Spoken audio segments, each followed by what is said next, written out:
আমি নিশান, যে তোর এক সময় পাগলের মতো ভালোবাসতো। তুমি ছোটবেলা থেকেই কত মেধাবী একটা মেয়ে, সব ক্লাসে তোমার ভালো ভালো কত রেজাল্ট, এখন ভালো একটা ভার্সিটিতে চান্স পাইছো। আমরা গ্রামের প্রত্যেকটা মানুষ তোমার নিয়ে কত গর্ব করে, তুমি জানো? তুমি একা একা কেমনে থাকবা? ছোটকাল থেকে তোমার মা নাই, আমি তোমার এতদিন দেখে রাখছি, নিজের কোনো যত্ন করো নাই, খেয়াল করো নাই। আমি তো এই টেনশনেই থাকতে পারবো না।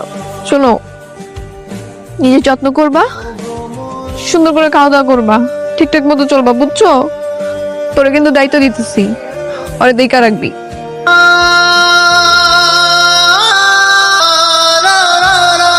কথা কেমন আছো? আমি ভালো আছি, সবকিছু ঠিকঠাক। ওই ক্লাস ঠিকঠাক মতো হয়েছে তো? ভার্সিটি কেমন? ক্লাস ভালোই চলতেছে। এখানে সব রুম গুলোতে এসি আছে, বুঝছো?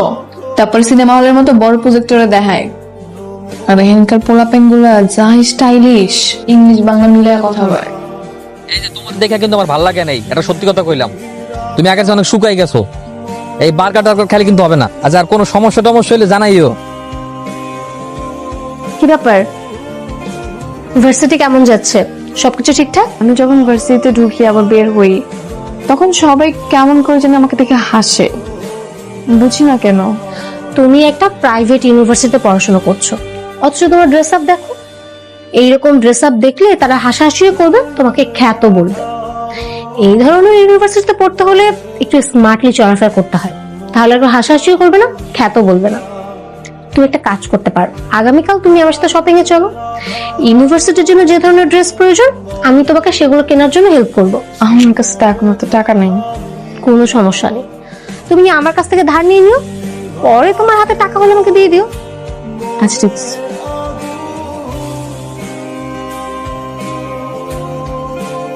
ওরা এই যে তুই খাস না ঠিকভাবে, ঘুমাস না, বন্ধু ভাবিতে ব্যাক করে দিন। কেমনে খামো, কেমনে ঘুমাবো?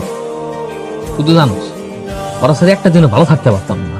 তাই আমি দিনের পর দিন ওরা ছাড়া কেমনে থাকতেছে আমি বুঝি। ওরা খুব দেখতে ইচ্ছা করতেছে। চল। কোথায়? আরে বাইরে যাব, আজকে আজিজ শেখের ছেলে সালমান শেখ পার্টি অর্গানাইজ করেছে, যেতে হবে। চল। শোন, আজকে তোকে আমি রঙিন দুনিয়ার মানুষদের সাথে পরিচয় করিয়ে দিব। চল চল।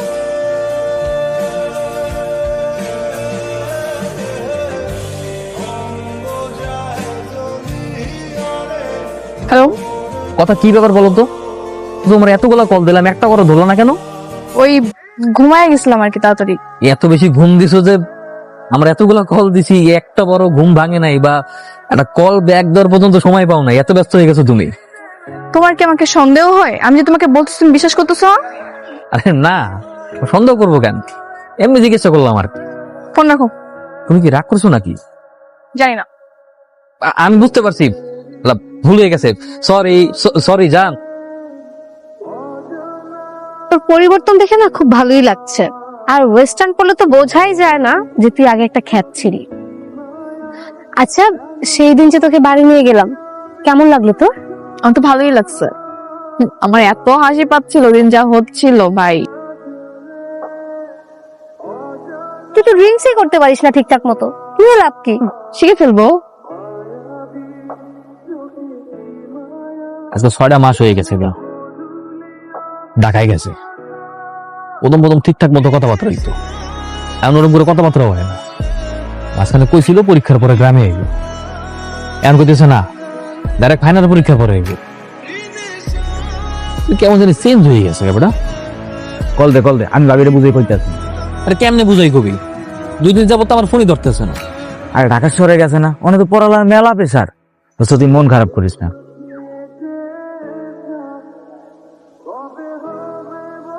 তুই এখানে বসে আছিস আর আমি তোকে পুরো ক্যাম্পাস খুঁজে বেড়াচ্ছি।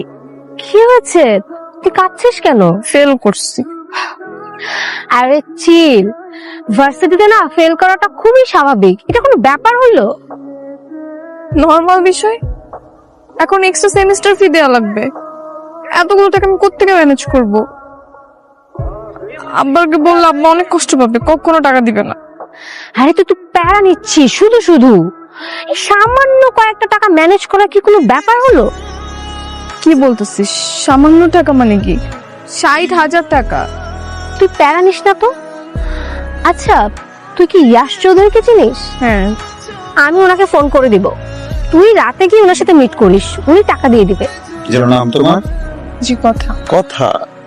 তুমিও দেখতে মিষ্টি, তোমার নামটাও মিষ্টি। এই যে আমি, জি বস, ম্যাডামের অ্যাকাউন্টে 1 লাখ টাকা পাঠিয়ে দেওয়ার ব্যবস্থা কর।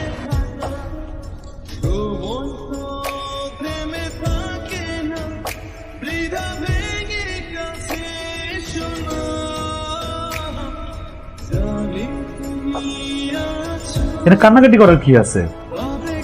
সম্পর্কে গিভ এন্ড টেক থাকেই। তোমার অ্যাকাউন্টে টাকা চলে যাবে, আর যখন যা লাগবে আমারে বলবা। তোমার আমার ভালো লাগছে। আপনি আমার সাথে এমন কেন করলেন? আমি তো এরকম মেয়ে না। কোনো মেয়ে এরকম থাকে না, আস্তে আস্তে হয়ে যায়। আমি বুঝলাম না এরকম সিরিয়াসলি রিয়াক্ট করতেছো কেন? সিলি ম্যাটার, কুল কুল। হ্যালো হ্যালো, কথা কই তুমি? আমি তো হোস্টেলে। আরে আমি তো ঢাকায় চলে আসছি তোমার সাথে দেখা করার জন্য। সারপ্রাইজ। তুমি ঢাকা আসছো কেন? তোমার সাথে কতদিন যাবত দেখা হয় না, তোমার সাথে তো ইদানিং ভালো মতো কলেও কথা বলতে পারি না। সবসময় তোমার ক্লাস থাকে, এক্সাম থাকে, ক্লাসের পড়াশোনায় সবসময় ব্যস্ত থাকো। এর ভিতরে তো অনেকদিন হয়ে গেছে তুমি গ্রামেও আসো নাই। আমি তোমার অনেক মিস করতেছিলাম, তাই ভাবলাম আমি তোমাকে সারপ্রাইজ দেওয়ার জন্য ঢাকায় চলে আসি। দাঁড়াও, কোথায় যাচ্ছ? তোমার নিয়ে লং ড্রাইভে যাবো। তুমি একটা গ্রামের মেয়ে, তারপরে এত ঝাঁজ। আমার মতো একটা পার্টনার পাওয়া 7 জন্মের কপাল। এবার লক্ষ্মী মেয়ের মতো গাড়িতে ওঠো। ও মাই গড, এটা কি ডায়মন্ড রিং? তোর কপাল কিন্তু অনেক ভালো। ইয়াশ চৌধুরীর পেছনে তো মেয়েদের লাইন লেগে থাকে, কিন্তু ওর নজর তোর দিকে। না, আমি তো এরকম লাইফ চাই না। ইয়াশ চৌধুরী কি পরিমাণে যে ডেঞ্জারাস এটা তোর কোনো ধারণাও নেই। তুই যদি ওর মনের মতো করে চলিস তাহলে ও তোকে রানী বানিয়ে রাখবে, আর যদি ওর মনের বিরুদ্ধে যাস তাহলে তোর জীবনটা একেবারে নষ্ট করে দিবে। এখন তুই ভালো জানিস তুই কি করবি। কথা, তুমি জানি কেমন হয়ে গেছো, কি সব ড্রেস পরছো, তারপর হাতে কানে কেমন যেন কি কি জানি পরছো। তোমার পোশাক পরিচ্ছদ, চাল চলন, কথাবার্তা সবকিছুই কেমন যেন পরিবর্তন হয়ে গেছে। ভাই, তুমি আগের চাইতে অনেক শুকাই গেছো। তুমি কি ঠিক মতো ভাত খাও না, নাকি 3 বেলা খাও না, কোনটা? পড়াশোনার মনে অনেক চাপ না? হ্যাঁ অনেক চাপ, এই জন্যই হয়তো। চোখের আড়াল হইলেই মানুষ মোড়ের আড়াল হয়ে গেছে।